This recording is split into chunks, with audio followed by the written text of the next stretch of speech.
moment, consider the things your mind has brought you. Everything you have, your work, your relationship with your family and others, your philosophy of life, all come to you as a result of using your mind.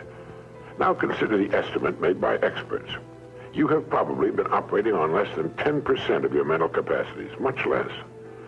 Dr. Herbert Otto, psychologist, educator, and chairman of the National Center for the Exploration of Human Potential, reminds us that many well-known scientists, such as the late Abraham Maslow, Margaret Mead, Gardner Murphy, O. Spurgeon English, and Carl Rogers, subscribe to the hypothesis that man is using a very small fraction of his capacities. Margaret Mead quotes a 6% figure. Herbert Otto writes, "My own estimate is 5% or less." Neurological research at the UCLA Brain Research Institute points to enormous abilities latent in everyone by suggesting an incredible hypothesis. The ultimate creative capacity of the human brain may be, for all practical purposes, they pointed out, infinite. To use the computer analogy, man is a vast storehouse of data. But we have not learned how to program ourselves to utilize these data for problem-solving purposes.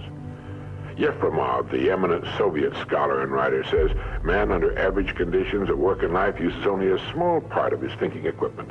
If he were able to force our brain to work at only half its capacity, we could, without any difficulty whatever, learn 40 languages, memorize the large Soviet encyclopedia from cover to cover, and complete the required courses of dozens of colleges. Now, this statement is hardly an exaggeration. It is the generally accepted theoretical view of man's mental potentialities. Now, how can we tap this gigantic potential?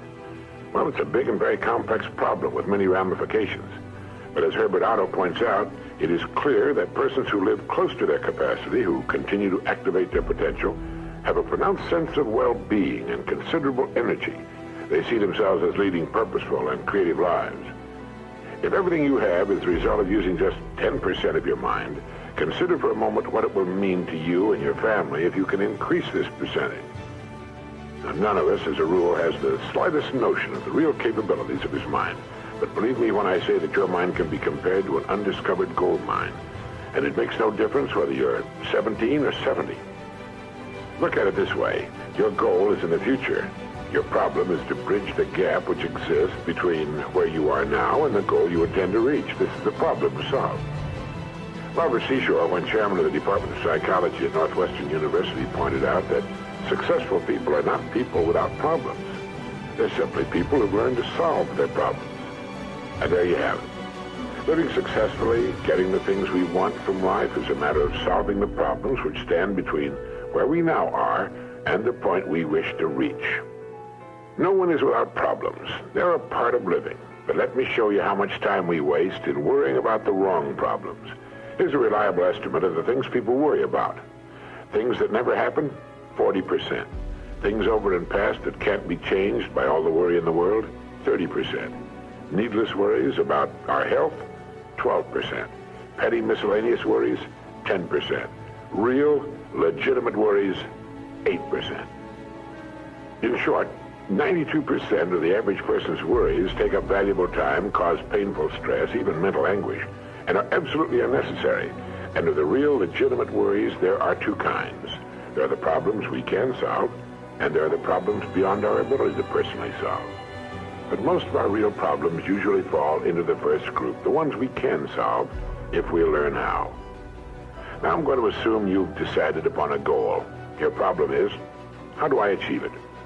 Your goal may be a promotion, a greater income, a beautiful home. It makes little difference what your goal happens to be. But you have your goal, and you know that you will become and you will achieve what you think about. That is, if you stay with it, you will reach your goal. But how? Well, it's right here that your mind comes into play. What is your mind? No one knows for sure. Perhaps the best way to describe it is to quote Pulitzer Prize-winning playwright Archibald MacLeish. In his play, The Secret of Freedom, a character says, the only thing about a man that is a man is his mind. Everything else you can find in a pig or a horse. That's uncomfortably true. The human mind is the one thing that separates us from the rest of the creatures on Earth. Anything that comes to us in the future will almost certainly come to us as a result of the extent to which we use our minds. And yet it's the last place on earth the average person will turn to for help.